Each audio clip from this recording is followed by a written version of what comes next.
Il existe des garanties pour des investissements en Côte d'Ivoire. Message du président au Forum économique d'Istanbul, une rencontre entre hommes d'affaires turcs et chefs d'entreprise ivoiriennes.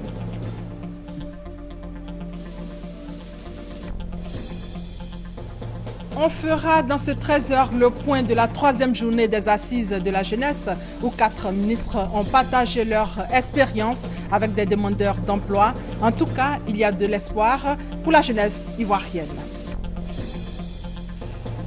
Enfin, ouverture des bureaux de vote pour la présidentielle au Nigeria.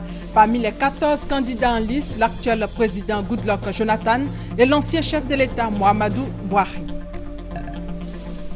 Ce sont là les titres de ce 13h. Bonjour, bonjour à tous.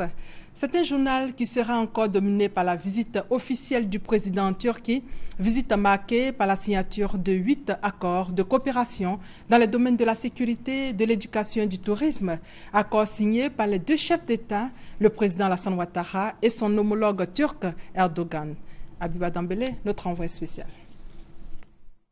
La Turquie a déroulé le tapis bleu pour le président Alassane Ouattara, qui a été reçu avec faste au palais présidentiel en fin d'après-midi de ce jeudi 26 mars. Le véhicule présidentiel a été escorté par la garde montée de la République jusqu'au palais d'Ankara, où l'attendait le président Recep Tayyip Erdogan et son épouse. Les hymnes nationaux des 2 pays ont été exécutés avec maestria par la garde présidentielle vêtue de bleu et de cottes de mailles, comme dans les temps anciens, le tout ponctué par 21 coups de canon. Le président Recep Tayyip Erdogan, devenu le premier président de la Turquie élu et dès le premier tour au suffrage universel direct, le 10 août 2014, a ensuite invité son homologue Alassane Ouattara dans le somptueux palais d'Ankara, inauguré en 2014, pour un tête-à-tête au cours duquel les 2 personnalités ont relevé de nombreuses convergences de vues. Tête-à-tête suivi d'entretiens entre les 2 délégations et la signature de 8 accords de coopération en matière de formation militaire, de sécurité, dans le domaine de la jeunesse et des sports, un accord de coopération culturelle, un autre dans le domaine du tourisme, de l'éducation et un accord relatif à l'abolition mutuelle des visas pour les titulaires de passeports diplomatiques, de services et spéciaux. À la fin de la cérémonie de signature des accords, les chefs d'État ivoiriens et turcs se sont réjouis des nombreux accords signés qui ne feront que rapprocher encore un peu plus les 2 pays. Aujourd'hui est un jour historique dans les relations entre la Turquie et la Côte d'Ivoire. C'est la visite de mon cher ami et la première visite du niveau présidentiel réalisée par la Côte d'Ivoire. Inch'Allah, dans une période à venir, avec nos efforts communs, nous allons renforcer davantage nos relations et coopérations. Nous avons parlé de la solidarité dans nos relations bilatérales pour ce qui est de collaboration dans le domaine international.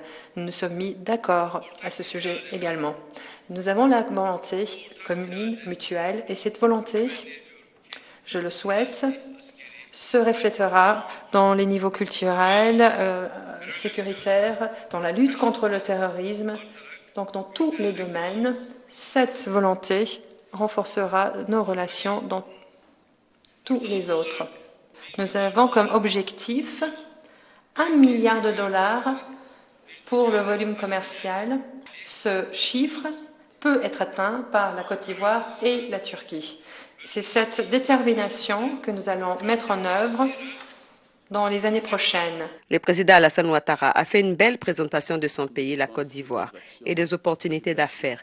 Il a félicité le président de Turquie pour son attachement à la Côte d'Ivoire. Cette visite officielle est très importante pour nous parce que la Turquie est un grand pays et la Côte d'Ivoire est un pays en reconstruction qui a besoin, au plan politique et diplomatique, de diversifier ses relations.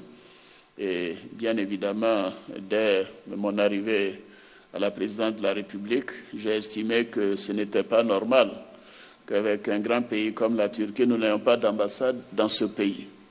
Et c'est comme cela que, donc, il y a 2 ans, nous avons donc créé notre ambassade. Je voudrais à cet effet vous dire combien nous avons apprécié la présence de l'ambassadeur de Turquie en Côte d'Ivoire pendant la crise post-électorale. Parce que c'est un moment où beaucoup d'ambassades et d'ambassadeurs ont quitté la Côte d'Ivoire.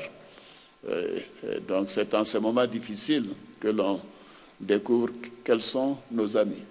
Et donc ce qui explique pourquoi nous voulons renforcer davantage ces relations diplomatiques avec vous-même, votre pays, avec le peuple turc. Les 2 personnalités, connues comme des démocrates, se sont dit satisfaits des processus politiques dans leur pays.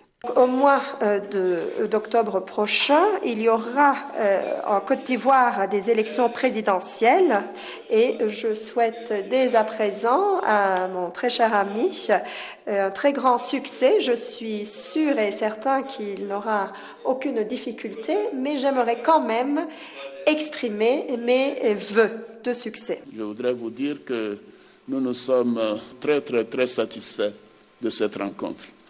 La première dame, la délégation et moi-même voudrions vous remercier. Et en retour, nous vous invitons à venir en Côte d'Ivoire pour passer quelques jours avec nous en visite officielle, en visite d'État. Et cela nous serait un très grand honneur pour les Ivoiriens et pour nous-mêmes. Un dîner officiel a été offert au président Alassane Ouattara et à toute sa délégation, une façon de sceller définitivement une alliance entre l'Empire ottoman, qui a su se moderniser pour se hisser au rang des grandes nations modernes, et la République de Côte d'Ivoire, qui aspire à l'émergence. À Istanbul, et c'est en image, le président Alassane Ouattara a fait la promotion de la destination Côte d'Ivoire. Le chef de l'État a présidé hier une rencontre entre les hommes d'affaires turcs et les chefs d'entreprise ivoiriennes. À l'ouverture du forum, le président Alassane Ouattara a expliqué qu'il existe des garanties pour investir en Côte d'Ivoire. La première dame est aux côtés de son époux en Turquie. Dominique Ouattara a pris part à une cérémonie de planting d'arbres. C'est dans le cadre de la journée nationale turque de reforestation. La première dame a dit être heureuse de participer à cette cérémonie. Abiba Dambelesaoui. La première dame de Côte d'Ivoire était l'invitée de la première dame de Turquie, Madame Emine Erdogan, pour une cérémonie de planting d'arbres, dans le cadre de la célébration de la journée nationale de la reforestation, initiée par les ambassadeurs du cœur, ONG inspirée par Madame Emine Erdogan. Cet exercice de planting d'arbres s'est déroulé simultanément dans les 81 villes que compte le pays de Mustafa Kemal Atatürk. Une célébration qui a rappelé aux populations turques la nécessité de participer effectivement à la reforestation de leur pays affecté par le désert. La première dame, Dominique Ouattara, a joint son geste à celui de millions de Turcs. Planting d'un arbre, coup de pelle et arrosage. Une présence et un geste fortement appréciés par la première dame de Turquie et ses invités qui l'ont ovationné. Désormais, un arbre portera le nom de Dominique Ouattara, en plein cœur d'Ankara. Je suis particulièrement heureuse d'avoir participé à cette cérémonie de planting d'arbres. C'est une cérémonie nationale et c'était très intéressant. Je voulais dire aussi que je suis très heureuse d'avoir pu retrouver Madame la Première Dame. Nous nous connaissons depuis quelques années déjà puisque nous avons été décorés ensemble au Forum de Crans-Montana. Donc je suis ravie de la retrouver et de connaître enfin la Turquie qui est un pays magnifique. À la fin du planting, la première dame de Côte d'Ivoire, Dominique Ouattara, a été invitée à découvrir un plat traditionnel confectionné par les femmes turques à base de farine, de légumes et de viande.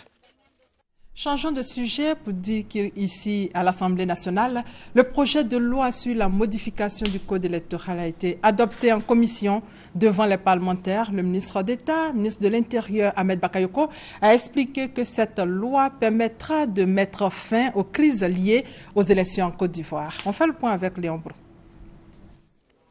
Triomphe du projet de modification du code électoral à l'hémicycle ce vendredi après 4 heures d'échange entre la Commission des affaires générales et institutionnelles de l'Assemblée nationale et le ministre d'État, ministre de l'Intérieur et de la Sécurité, Ahmed Bakayoko.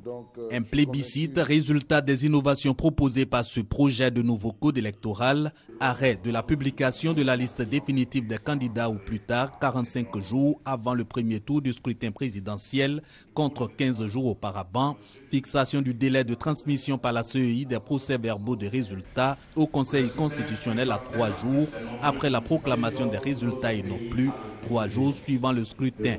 Au total, explique l'émissaire du gouvernement, des ajustements en 17 articles nouveaux pour préserver les acquis de sortie de crise, mais aussi pour réunir les conditions d'élection consensuelle, ouverte, inclusive et apaisée en cette année 2015. Et le gouvernement en a confiance, toujours selon le ministre d'État Ahmed Bakayoko. Toutes les forces vives de la nation sont unanimes sur le nouveau code électoral. Au sein de la commission électorale indépendante où sont représentés les partis politiques, la société civile, il y a eu un séminaire à Bassam où pendant 3 jours, ils ont fait le bilan du processus électoral. Il y avait des acquis. Et donc nous avons proposé, et les députés l'ont adopté, que ces acquis soient intégrés dans le corpus du code électoral. Également, ils ont proposé de nouveaux délais. Parce qu'au vu de l'expérience, de la pratique sur le terrain, certains délais n'étaient pas tenables. On a mieux défini certaines notions pour éviter des conflits d'interprétation. Sont concernés par le nouveau code électoral aussi bien l'élection présidentielle que les législatives, municipales et régionales. Il sera soumis au vote de l'ensemble des députés le 2 avril prochain pour son entrée en vigueur. Nous sommes justement en période électorale. Le CNP a décidé de former les journalistes au traitement de l'information. Les détails avec Serge Collier. Ce sont une cinquantaine de journalistes, directeurs de publication, rédacteurs en chef, chefs de services politiques qui ont bénéficié de ce séminaire de formation sur le traitement de l'information en période électorale. Le CNP, le Conseil national de la presse, entend ainsi rappeler à ces journalistes les règles d'éthique et de déontologie à respecter en période de pré-campagne, mais aussi pendant et après les élections. 2015, c'est une année électorale, une année aussi où il peut y avoir des tensions.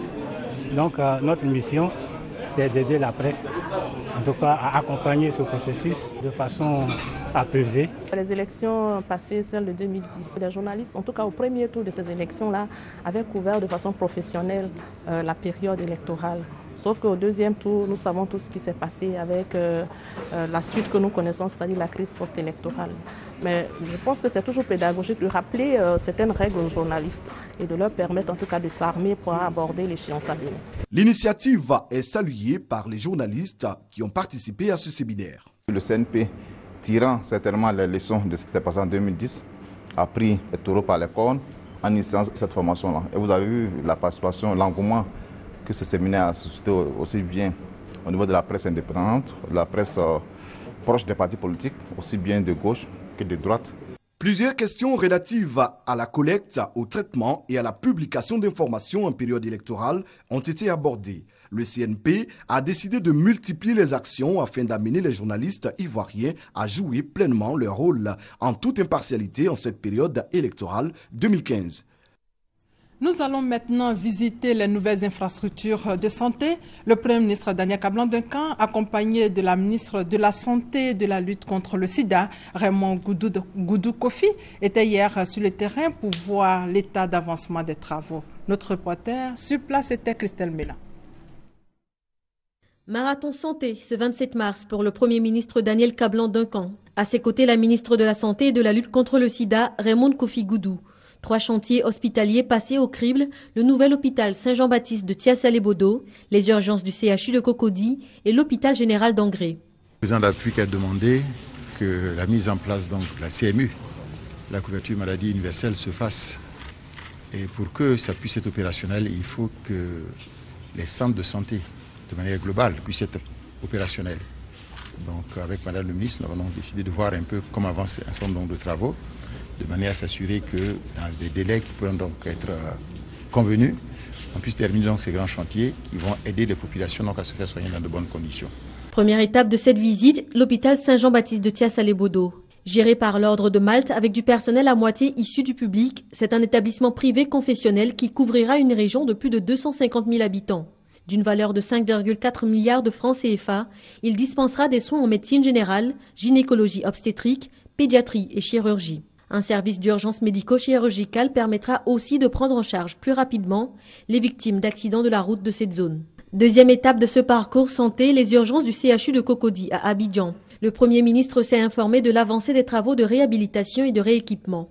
Près de 4 milliards investis sur une nouvelle surface totale de 2700 mètres carrés et une capacité en lits de 90 au lieu de 30 avant la réhabilitation. À l'hôpital général d'Angré, dernière étape de la visite, le taux d'exécution des travaux est de 95%. L'établissement couvre 100 hectares et aura coûté 7 milliards en travaux et près de 10 milliards de francs CFA en équipement.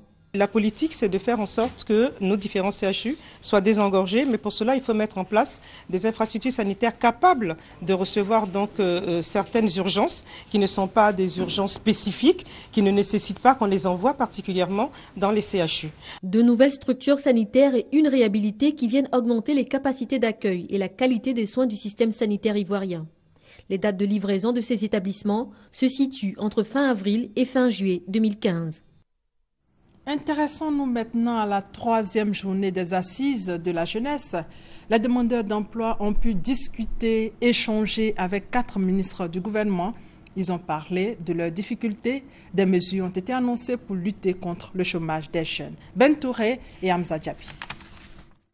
Ici, on décrit séance tenante des lettres de motivation. Là-bas, on se bouscule pour s'arracher des prospectus d'entreprise. Plus loin, on se met en rang pour déposer son curriculum vitae. La 3e journée des assises de la jeunesse grouille de monde et parmi tous ces visiteurs, des milliers de demandeurs d'emploi. Peut-être que j'ai fait de la comptabilité, mais s'il y a un poste de commercial qui se propose à moi, je pourrais y adhérer. Parce que j'ai aussi des compétences en commercial. Le curriculum vitae ne restera qu'un simple papier si derrière il n'y a pas la rage de vaincre, si derrière il n'y a pas d'objectif précis. Il n'y a rien de sorcier si certains y sont arrivés. Il n'y a pas de raison que d'autres n'y arrivent pas. Ce sont ces mots d'encouragement que 4 ministres du gouvernement sont venus dire aux postulants qui voyaient l'horizon s'obscurcir. L'innovation qu'ensemble, je l'ai dit bien, les partenaires sociaux et nous-mêmes avions obtenue, c'est de consacrer pour une fois pour toutes depuis 1960 à maintenant de consacrer la question du stage, de l'emploi, premier emploi, stage école, chantier école, toute cette question importante qui touche le lendemain, le devenir de notre jeunesse, que ce soit consacré dans le nouveau code du travail 2015. Je crois que c'est cela la nouveauté. Et en plus de ça, il y a un dernier point qui est assez important d'indiquer, c'est la part du budget de l'État qui est affectée aux PME. Donc par PME, on peut avoir des PME de jeunes qui sont créées. Et à ce niveau-là, il y a plus de 500 milliards de francs CFA de commandes qui seront passées par l'État, notamment pour acheter des ordinateurs, pour acheter des papiers RAM, pour acheter, en tout cas pour assurer le fonctionnement de l'administration. Plus de 500 milliards de francs CFA de marchés qui sont disponibles pour les PME ivoiriennes. Sur le plan fiscal, 1,2 million de crédits d'impôt sont donnés pour chaque emploi créé. Outre les personnalités politiques, les hommes du monde du cinéma et de la musique prennent aussi part à ces assises. Quel conseil donner à la jeunesse? Soyez, à la hauteur de vos ambitions. Le monde de demain vous appartient. La 4e édition des Assises de la jeunesse s'achève ce samedi par un concert géant au Parc des Sports de Trècheville. En politique, à l'issue d'une réunion du bureau politique, les membres du mouvement des forces de l'avenir ont décidé de la destitution d'Anaki Kobenan, le président statutaire du parti.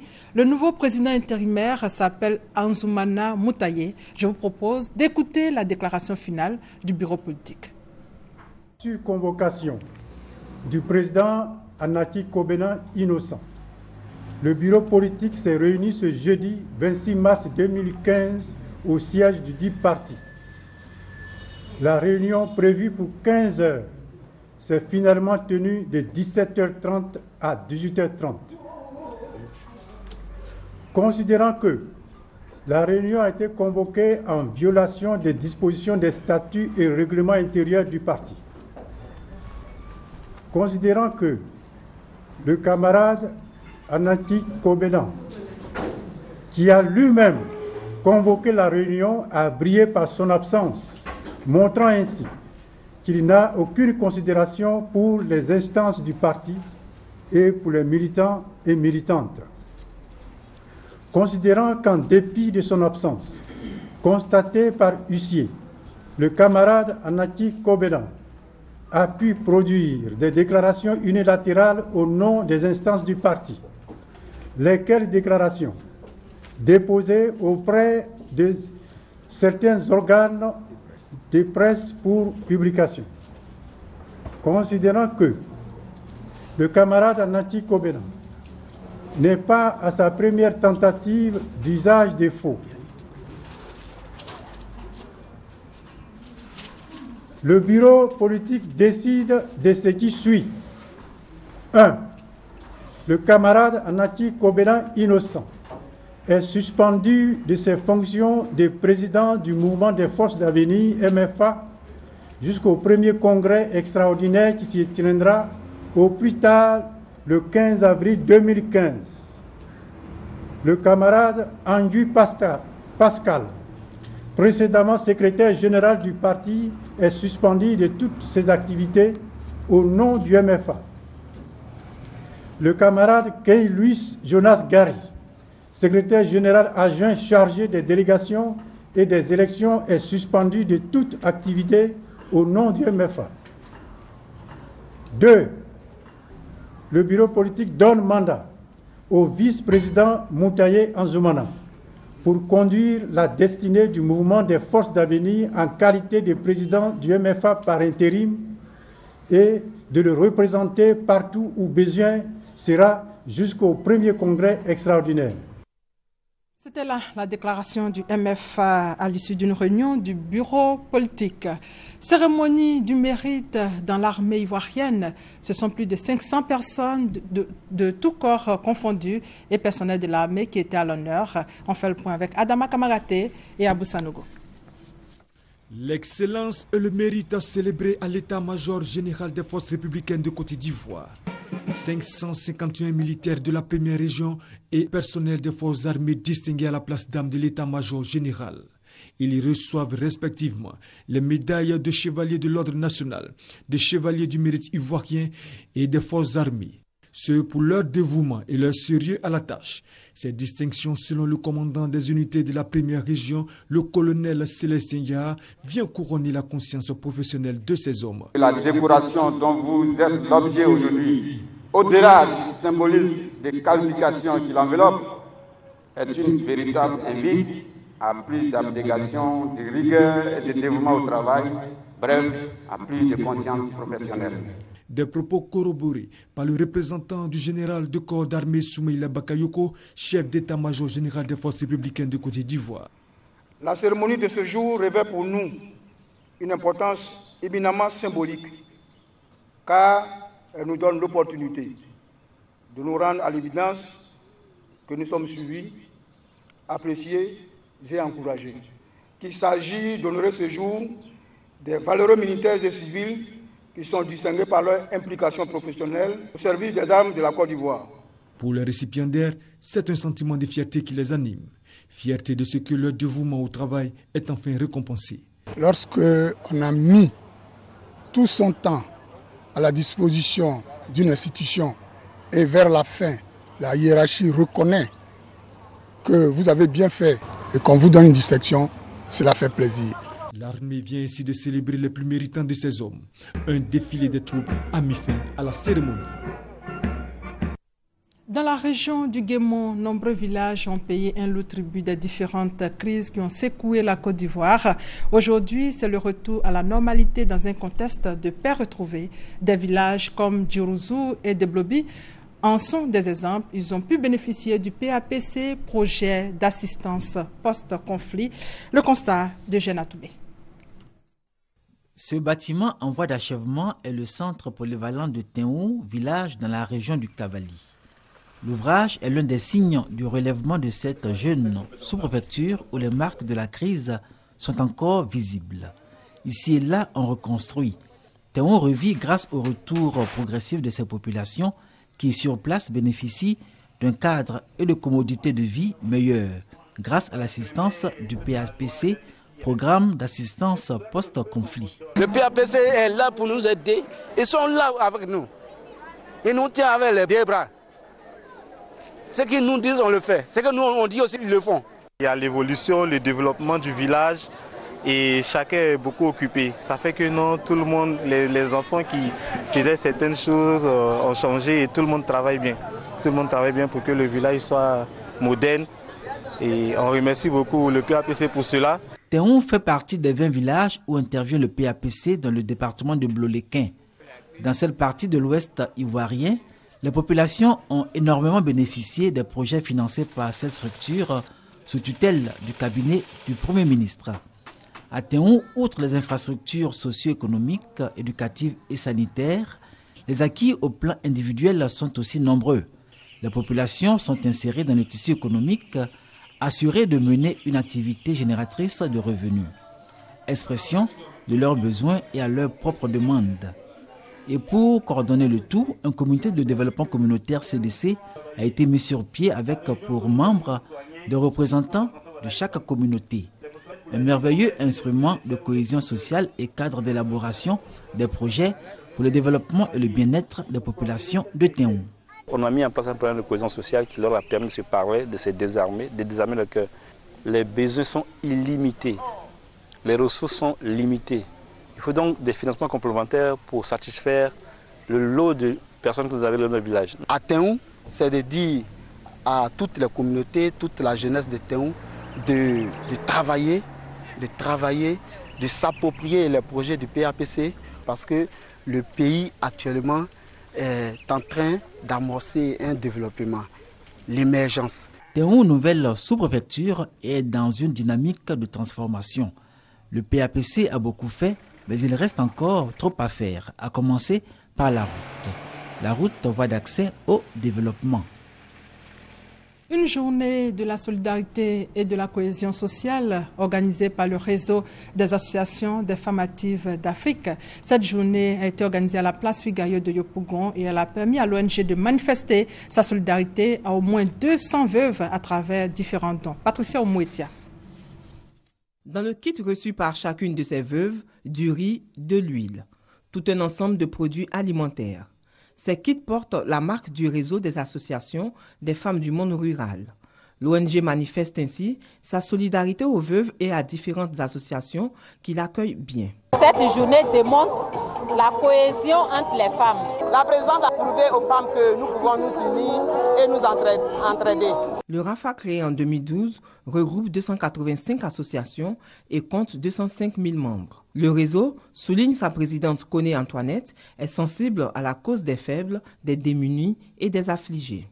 La journée de la solidarité et de la cohésion sociale est un appel à tous au partage au profit des veuves et des démunis. Cette rencontre de la solidarité a été marquée par le soutien apporté au réseau des associations des femmes du monde rural par ses nombreux partenaires. Tous partagent ainsi cet objectif majeur du RAFA, soutenir ses membres les plus vulnérables. L'Académie des sciences, des arts, des cultures d'Afrique et des diasporas africaines a organisé une journée de promotion scientifique à l'UFR des sciences pharmaceutiques de l'Université Félix Houphouët-Boigny de Cocody. L'avenir de la science en Côte d'Ivoire était au centre de cette journée. Agenor Akré et Kone Pagasor.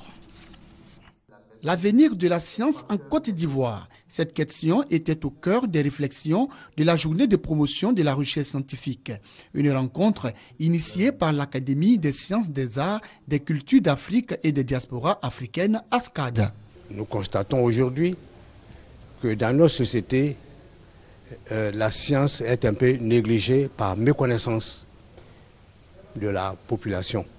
Et peut-être parce que nous-mêmes ne faisons pas la promotion de la science auprès de la jeunesse. Donc c'est pour corriger cette lacune que l'Académie des sciences, en sa qualité de société savante, a décidé d'organiser une journée scientifique. Cette journée vise d'une part à promouvoir la recherche scientifique et d'autre part à inciter la jeunesse à s'y intéresser. Une quinzaine d'associations et de clubs venus des différentes universités publiques de Côte d'Ivoire ont pris part à cette journée.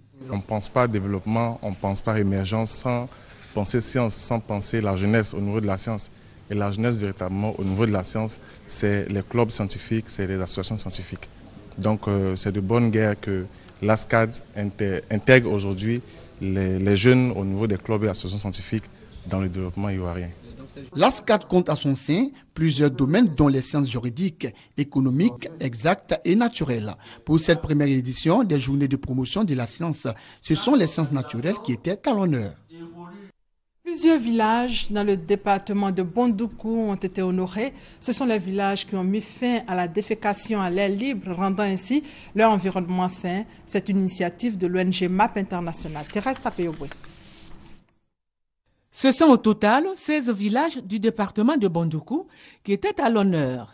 Ces villages ont en effet construit des latrines par leurs propres moyens en mettant fin à la défécation à l'air libre. Ils ont reçu pour cela des certificats et des pancartes de l'ONG MAP International. C'est une initiative qui s'inscrit dans le cadre du projet Programme d'appui à l'accélération de l'accès durable à l'eau, à l'hygiène et à l'assainissement, PADEA. Les autorités de Bondoukou ont exprimé leur remerciement à l'ONG MAP International pour cette initiative visant à assainir l'environnement des communautés. Les villages bénéficiaires ont affirmé leur volonté de partager leur expérience avec d'autres villages. La latrine était une bonne chose pour nous dans ce village parce qu'avant on se promenait dans la brousse. Mais maintenant, beaucoup de choses ont changé dans le village. Actuellement, on ne trouve pas de diarrhée. Les enfants aussi, ça va. Le programme d'appui à l'accélération de l'accès durable à l'eau, à l'hygiène, à l'assainissement vise à contribuer à la réduction de la morbidité et de la mortalité ainsi qu'au bien-être des populations vulnérables. Il est financé par le programme des Pays-Bas à travers le Fonds des Nations Unies pour l'enfance.